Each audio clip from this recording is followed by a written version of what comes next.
Good morning guys and welcome back to the lecture number 5 of superposition of waves. ठीक है, superposition of waves का fifth lecture है। ठीक है, and as you can see कि we have drawn some pre-prepared diagrams for some superposition of waves concepts and all के लिए। ठीक है, hopefully before starting with the lecture number 5 I hope that you have just gone through with the lecture number 4। और lecture number 4 में अगर आपको याद होगा तो I have told you कि phase difference क्या होता है, part difference क्या होता है, तो wave अगर overlap करेगी तो उनके बीच में phase difference कैसे आता है, बराबर है ना। and in that video I have told you कि next video जो भी मैं करूंगा on that basis what I'll do is I'll calculate कि वो दो wave अगर superimpose होती है तो उनका amplitude और intensity क्या होता है, बराबर है ना। मैंने ये बात बताई थी आपको फोर्थ लेक्चर में, मैंने लास्ट में ये बोला था कि अगर कोई भी वेव दो वेव अगर सुपरइम्पोज्ड होती है तो उसका कैलकुलेशंस ऑफ एम्पलीट्यूड और इंटेंसिटी कैसे करना है। ठीक है, तो in this video that is on the lecture number 5 we will discuss about that things only कि जब दो वेव इंटरफेयर करती है, जब दो वेव इंटरफेयर करती है तो उनका एम्पलीट्यूड और इंटेंसिटी कैलकुलेट कैसे किया जाता है। क्या बात सबको समझा, पक्का सबको समझ आया। ठीक है, तो let's start out with the lectures. ठीक है, ओके गाइस, अगर आप ध्यान से देखोगे तो मैंने दो केसेस बनाए हैं, एक को मैंने केस 1 दिया है और दूसरे को मैं केस 2 नाम दे देता हूं। ठीक है, ये मेरा केस 2 है। अब ध्यान से देखो गाइस, केस 1 और केस 2 में दो इंपॉर्टेंट चीजें जो मैं आपको बता रहा हूं। पहले तो मैं सारी चीजें केस 1 के बारे में बात करूंगा। केस 1 में एक वेव है, केस 1 में देखो, केस 1 में तुमको ये वेव दिख रही है और ये वेव दिख रही है, बराबर है ना। ये वेव को मैंने नाम दे दिया वेव 1 और ये वेव को मैंने नाम दे दिया वेव 2।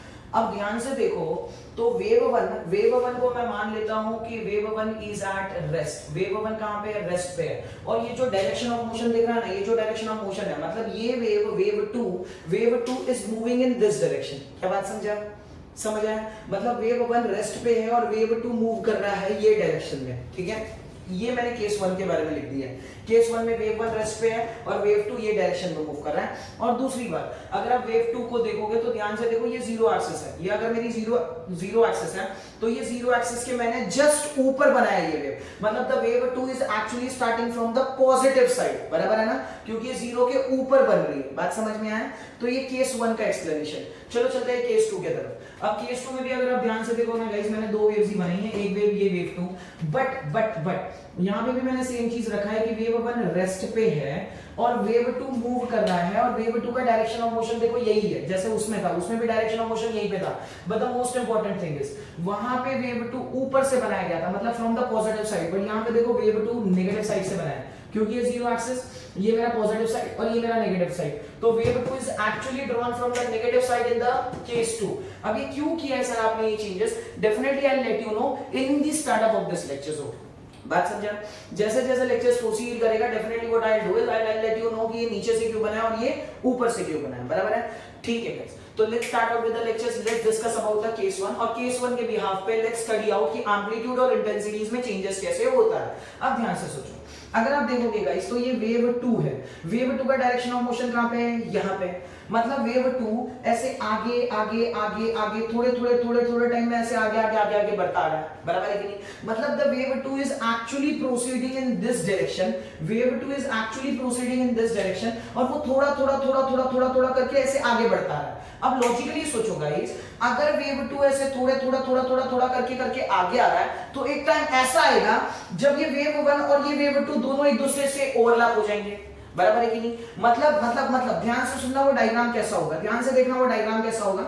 मतलब अगर मुझे वो डायग्राम बनाना है तो ध्यान से देखो वो डायग्राम कैसा होगा। देखो ये मेरा वेव 1 होगा, ठीक है, ये मेरा वेव 1 था जो पहले से ही था और वो रेस्ट पे था, और दूसरा मेरा वेव 2 ऐसे आगे आते जा रहा है। तो जैसे ही वो आगे आ रहा है देखो ध्यान से ऐसा हो जाएगा कि ओवरलैप हो जाएंगे दोनों वेव, बराबर है।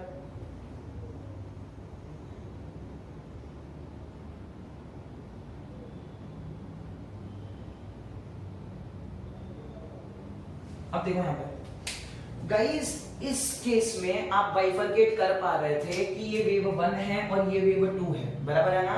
But when this wave was actually coming ahead, और एक टाइम ऐसा आएगा जब ये दोनों एक दूसरे से ओवरलैप हो जाएंगे, तब ये केस में हमको बाइफरकेशन समझ ही नहीं आएगा। बिकॉज ये जो वेव है ये बनी दो वेव से है, ये वेव बनी दो वेव से है, but it is actually a single wave जो कि बनी कितने से है, ये दो वेव के कॉम्बिनेशन से बनी है, बराबर है ना। अब ध्यान से सोचो सर ये एकदम एग्जैक्टली क्यों ओवरलैप हो गया, उसका एक रीजन है, क्योंकि ध्यान से सोचो गाइस, मैंने ये वेव का अगर आप एम्पलीट्यूड कैलकुलेट करो और ये वेव का अगर आप एम्पलीट्यूड कैलकुलेट करो तो दोनों वेव का एम्पलीट्यूड लगभग सेम है। बात समझ में आया? दोनों वेव का एम्पलीट्यूड कैसा है? सेम। मतलब अगर मैंने ब्लू वाली वेव को एम्पलीट्यूड नाम दे दिया A1, ब्लैक वाली को A2 दे दिया, तो मैं बोल सकता हूं amplitude 1 is equal to amplitude 2 is equal to A।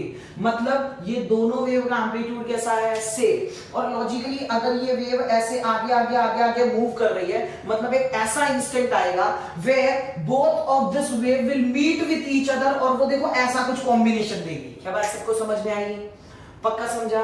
अब ध्यान से सोचो गाइस, जब ये वेव के साथ कंबाइन कर लेगी या फिर ये वेव के साथ ओवरलैप कर लेगी, तो ध्यान से देखो इस वेव का क्रेस्ट इस वेव के क्रेस्ट के साथ कंबाइन करेगा या ओवरलैप करेगा। देखो ये केस में देखो ब्लू वाले का क्रेस्ट और ब्लैक वाले का क्रेस्ट दोनों एक ही साथ में कोइंसाइड किया है, बराबर है। और वैसे ही देखो ब्लू वाले का ट्रफ और ये ब्लैक वाले का ट्रफ, ये भी एक दूसरे के साथ कोइंसाइड करेगा। देखो सेम ये केस में। बात सबको समझ आया? मतलब जैसे ही ये वेव कोइंसाइड करते इसकी तरफ बढ़ रही है, सर ये वेव का क्रेस्ट और ये वेव का क्रेस्ट और ये वेव का ट्रफ और ये वेव का ट्रफ दोनों एक दूसरे के साथ कोइंसाइड कर रहा है, और ये दो अलग अलग वेव एक वेव फॉर्म करके दे रही है, बराबर है ना। हालांकि ये है दो वेव, बट कोइंसाइड होने के बाद या ओवरलैपिंग होने के बाद हमको ये एक सिंगल वेव दिख रही है। बात सबको समझा? पक्का समझ आया? अब लॉजिकली सर इसका एम्पलीट्यूड A1 था, सर इसका एम्पलीट्यूड A2 था। अब जब ये कंबाइन होके ऐसी वेव बनी तो सर इसका एम्पलीट्यूड कितना होना चाहिए? हम लोग को यही कैलकुलेट करना है कि जब भी ये दो वेव्स एक दूसरे के साथ मिक्स हो रही है या ओवरलैपिंग हो रही है, and at that case when the crest of first wave and crest of second wave and trough of first wave and trough of second wave is actually overlapping with each other, और जब मुझे ये combination मिल रहा है तो ये combination का amplitude कितना आने वाला है। बात सबको समझा? अब लॉजिकली सोचो गाइस, अगर मैं ये वेव को देखता हूं तो ये वेव है एक वेव, बट बनी कितने से है? दो वेव से। तो लॉजिकली सोचो ये वेव का एम्पलीट्यूड, ये वेव का एम्पलीट्यूड, और दोनों को कंबाइन करके मुझे ये निकालना है, मतलब इसका एम्पलीट्यूड। तो कभी भी दो वेव को कंबाइन करके अगर मुझे एक एम्पलीट्यूड निकालना है तो हमेशा मेरे को एम्पलीट्यूड नेट निकालना है। कौन सा निकालना है? Amplitude net. और एम्पलीट्यूड नेट निकालने के लिए गाइस मेरे पास एक फॉर्मूला है, that is under root of A1 square A2 square plus 2A1 A2 cos theta. आपने ये फॉर्मूला सुना ही होगा। ये फॉर्मूला तब यूज होता है जब मुझे दो वेव का एम्पलीट्यूड निकालना रहता है, when both the waves are superimposed with each other। देखो ये दो वेव है, जब ये दो वेव एक दूसरे के साथ सुपर इम्पोज होती है तो ये वेव बनती है। ये वेव का एम्पलीट्यूड, मतलब ये वेव का जो एम्पलीट्यूड है that is A net is given by this formula. क्या बात सबको समझा? पक्का समझ आया? अब गाइस ये फॉर्मूले में देखो ये A net है मतलब amplitude of the total wave. A1 क्या है? A1 आएगा एम्पलीट्यूड ऑफ फर्स्ट वेव, ठीक है। A2 क्या आएगा सर?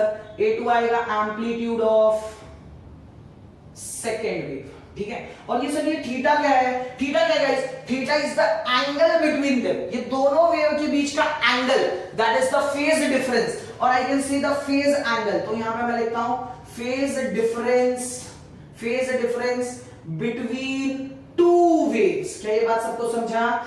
तो ये थीटा क्या है? Theta is the phase difference between two waves. अब चलो लॉजिकली सोचो गाइस, यहां पे भी मेरी वेव का क्रेस्ट और यहां पे भी मेरी वेव का क्रेस्ट, ये दोनों क्रेस्ट अगर एक दूसरे से मीट हो रहे हैं तो लॉजिकली सोचो फेज डिफरेंस कितना आएगा। ये मैंने लेक्चर 4 में आप लोगों को बताया था, याद है? अगर ये क्रेस्ट और ये क्रेस्ट एक दूसरे से मीट कर रहा है और इसका ट्रफ और इसका ट्रफ एक दूसरे से मीट कर रहा है तो दोनों वेव के बीच में फेज डिफरेंस कितना होता है? जल्दी बताओ, दोनों वेव के बीच में फेज डिफरेंस कितना होता है? 0 डिग्री। बराबर है कि नहीं बराबर है? मतलब सर ये जो वेव बनी है ये सिंगल वेव है बट बनी दो वेव से है, तो दो वेव से बनने के बाद इसका क्रेस्ट, देखो एक वेव का क्रेस्ट दूसरे वेव का क्रेस्ट और एक वेव का ट्रफ दूसरे वेव का trough will combine each other and they will form a single wave which is looking at this way. और दोनों वेव जब कंबाइन होगी तो दोनों वेव के बीच में फेज डिफरेंस कितना होगा? 0 डिग्री। दोनों वेव के बीच में फेज डिफरेंस कितना होगा? 0 डिग्री। क्या बात सबको इधर तक समझ आ गई? जितनी भी बातें बोली क्या सबको समझा? ये वेव सबको समझ आया? वेव प्लॉटिंग समझ आया? मतलब ये दो वेव मिक्स होके ये वेव बन रही है, इसका क्रस्ट मैच हो रहा है, इसका टर्फ मैच हो रहा है, दोनों के बीच में एंगल कितना है 0 डिग्री। क्या इतनी बातें सबको समझी? पक्का? तो चलो कैलकुलेशंस पे जाते हैं, बट कैलकुलेशंस करने के लिए मुझे ये सारी चीजें थोड़ी सी रब करनी पड़ेगी, ठीक है? कैलकुलेट करने के लिए मुझे ये सारी चीजें थोड़ी रब करनी पड़ेगी, इसलिए मैं बोल रहा हूं क्या रब कर दूं, ठीक है? तो ये सारी बातें नोट डाउन कर लेना सब लोग, ठीक है? ओके, अब ध्यान से सोचो गाइस, मुझे ये जो दो वेव के कॉम्बिनेशन की वजह से जो वेव आएगी, जो मैंने अभी बनाई थी, वो वेव का क्या फाइंड करना है? एम्पलीट्यूड। अब देखो, एक्चुअली अगर दो वेव कभी भी ऐसे मीट करती है ना, मतलब इसका क्रस्ट या इसका ट्रफ, अगर दोनों एक दूसरे के साथ मीट करता है ना, तो दोनों का एम्पलीट्यूड डायरेक्ट ऐड कर लेना चाहिए। क्या करना चाहिए? डायरेक्ट ऐड कर लेना चाहिए। बट तुम बिलीव थोड़ा कम कर पाओगे कि सर ऐसा कैसे सर, इसका क्रस्ट अगर ओवरलैप कर रहा है, अगर दोनों ओवरलैप कर रहे हैं या ट्रफ और ट्रफ ओवरलैप कर रहा है, तो इसका एम्पलीट्यूड ऐड कैसे होगा? अब चलो सर, आपने तो बोल दिया ये दोनों का एम्पलीट्यूड सेम है, बट डिफरेंट होगा तभी भी ऐड होगा क्या? हाँ, जब भी क्रस्ट और ट्रफ अगर एक दूसरे के साथ ओवरलैप करेगी ना, तो याद करना तुमको दोनों वेव का सीधा एम्पलीट्यूड ऐड कर देना है। कैसे करना है वो मैं बताता हूं, या सर वो कैसे आया वो भी मैं बताता हूं। अब ध्यान से सोचो, ये दोनों वेव की वजह से जो a नेट निकलेगा उसका फॉर्मूला क्या है? a net is equal to under root of a1 square plus a2 square plus 2a1 a2 cos theta. बराबर है कि नहीं बराबर है? बराबर है। अब इसमें a1 क्या था? Amplitude of first wave, a2 क्या था? Amplitude of second wave. बराबर है ना? लेकिन लॉजिकली सोचो गाइस, ये वेव और ये वेव दोनों का एम्पलीट्यूड तो सेम है, इसलिए मैंने दोनों का एम्पलीट्यूड को मिक्स करके क्या लिखा है? एक ही एम्पलीट्यूड, दैट इज a। मतलब ये दोनों का एम्पलीट्यूड सेम है। अगर एम्पलीट्यूड अलग भी होता तो भी ये डायरेक्ट ऐड होता, बट सबसे बेस्ट केस क्या है? दोनों का एम्पलीट्यूड सेम मान लो, और बिलीव करो तुमको सेम एम्पलीट्यूड वाले ही समझ आते हैं, ठीक है? तो मैंने दोनों के एम्पलीट्यूड को सेम मान लिया, तो देखो इसका एम्पलीट्यूड भी a स्क्वायर, इसका एम्पलीट्यूड भी a square plus 2a square cos 0। और तुमको पता है cos 0 का वैल्यू कितना होता है? जल्दी बताओ, cos 0 का वैल्यू कितना होता है? 1। अब ध्यान से देखो, तो ये 2a स्क्वायर, ये स्क्वायर मतलब टोटल हो गया 4a स्क्वायर। तो ध्यान से देखो, a नेट का फॉर्मूला क्या आ गया? a नेट का फॉर्मूला आ गया 2a। क्या ये बात सबको समझा? समझ आया? नहीं समझ आया? एक्चुअली ये 2a नहीं होना चाहिए, ये होना चाहिए प्लस माइनस 2a। उसका रीजन क्या है? ध्यान से सोचो, जब ये वेव मिक्स होगी तो क्रस्ट और क्रस्ट एक एम्पलीट्यूड देगा ऊपर के साइड में, that is plus 2a, but दूसरा वाला देगा नीचे के साइड में, दैट इज माइनस 2a। अब लॉजिकली सोचो गाइस, मुझे माइनस और प्लस से कोई लेना देना नहीं, मुझे तो सिर्फ मैग्नीट्यूड चाहिए। तो मैग्नीट्यूड a नेट का कितना आ गया? 2a। अब देखो मैंने वही तो किया, ये वेव का एम्पलीट्यूड, ये वेव का एम्पलीट्यूड, जब भी दोनों वेव क्रस्ट और क्रस्ट या ट्रफ और ट्रफ मीट करी तो दोनों के एम्पलीट्यूड को डायरेक्ट ऐड कर दिया। इसका एम्पलीट्यूड क्या था? a1, इसका भी एम्पलीट्यूड क्या था? a2, और दोनों का एम्पलीट्यूड कितना था? a, मतलब इसका भी है, इसका भी, दोनों का ऐड कर लो, आंसर कितना आया? 2a। और यही रूल है, अगर क्रस्ट और ट्रफ अगर एक दूसरे के साथ मीट कर रही है, तुमको डायरेक्टली दोनों का एम्पलीट्यूड कैलकुलेट कर लेना है। क्या बात सबको समझा? अब सर ये वेव का तो एम्पलीट्यूड का बात हो गया, अब सर ये वेव का इंटेंसिटी कैसे निकालेंगे? तो ध्यान से देखो गाइस, एक फॉर्मूला होता है, वो फॉर्मूला तुमको याद होना चाहिए। Intensity is directly proportional to amplitude square. क्या ये फॉर्मूला सबको याद है?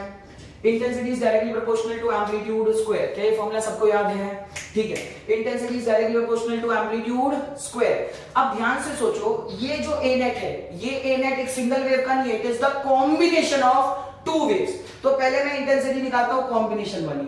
तो ध्यान से देखो, intensity is directly proportional to amplitude square, but अभी फिलहाल मैं कॉम्बिनेशन के लिए निकाल रहा हूं, तो मैं लिख सकता हूं intensity is equal to k को मैं कांस्टेंट मान लूं, देखो 2a का स्क्वायर, ठीक है? तो ध्यान से देखो, k की वैल्यू मैं 1 डाल देता हूं, ठीक है, क्योंकि कांस्टेंट है, मैं कुछ भी कर सकता हूं। तो यहां पे आ गया 4a स्क्वायर। अब लॉजिकली सोचो गाइस, ये जो इंटेंसिटी है, ये इंटेंसिटी कॉम्बिनेशन ऑफ वेव्स की है, बराबर है ना? मतलब ये दोनों वेव को ज्वाइन करने के बाद जो इंटेंसिटी आई है वो है 4 एम्पलीट्यूड स्क्वायर, बराबर है ना? 4 एम्पलीट्यूड स्क्वायर। ये इंटेंसिटी एक वेव की नहीं है, ये इंटेंसिटी दोनों वेव को ज्वाइन करने के बाद जो वेव आई थी, मैंने नीचे बनाया था, उसकी इंटेंसिटी है, क्योंकि यहां पे मैंने एम्पलीट्यूड कॉम्बिनेशन का लिया है। बात समझ में आया? बात समझा? अब लॉजिकली सोचो, अगर इस वेव का एम्पलीट्यूड a1 है, इसका एम्पलीट्यूड को मान लिया अगर a, तो ध्यान से सोचो, क्या ये इंटेंसिटी, सर ये intensity which is actually formed due to the combination of wave, क्या हम इसको एक सिंगल वेव के साथ कंपेयर कर सकते हैं कि नहीं कर सकते हैं? सर मुझे ये जो इंटेंसिटी आई है, ये इंटेंसिटी दोनों वेव के कॉम्बिनेशन की वजह से आई है, बराबर है? मुझे इसको ये पता लगाना है कि ये सिंगल वेव से कितनी गुना बढ़ चुकी है। समझा नहीं समझा?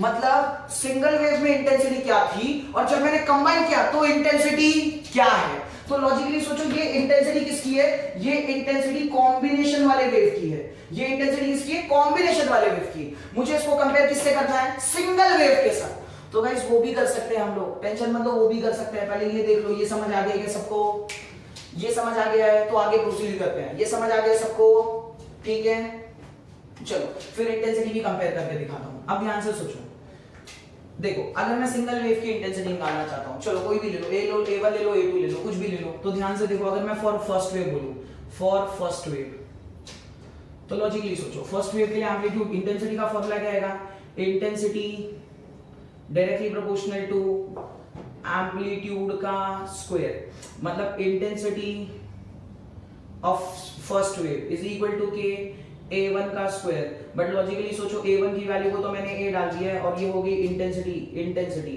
बट ये इंटेंसिटी किसकी है सर, ये A की वेव की है। अब A की वैल्यू 1 डाल दो तो ध्यान से देखो intensity is equal to A square, but ये इंटेंसिटी किसकी है सर, ये इंटेंसिटी सिर्फ एक वेव की है, बराबर है कि नहीं। ये इंटेंसिटी किसकी है, एक वेव की।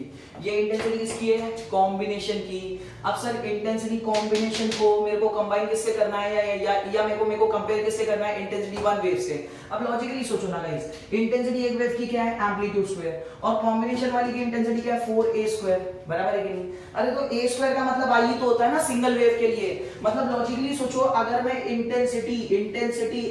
इंटेंसिटी कॉम्बिनेशन वाली वेव को ऐसे लिखो 4I, तो ये जो इंटेंसिटी है ना गाइस, ये इंटेंसिटी कॉम्बिनेशन वाले वेव की है। मतलब अगर सिंगल वाले वेव की इंटेंसिटी I होगी, क्योंकि ध्यान से देखो तुमको दिख रहा है एम्पलीट्यूड स्क्वायर है तो डायरेक्टली प्रोपोर्शनल टू I, मतलब अगर सिंगल वाले वेव की इंटेंसिटी I होगी तो जब ये क्रेस्ट और क्रेस्ट या ट्रफ और ट्रफ मीट करेंगे, मीट करने के बाद जो इंटेंसिटी मिलेगी वो आएगी 4I, मतलब इंटेंसिटी 4 गुना बढ़ चुकी होगी। क्या ये बात सबको समझ आया नहीं समझ आया?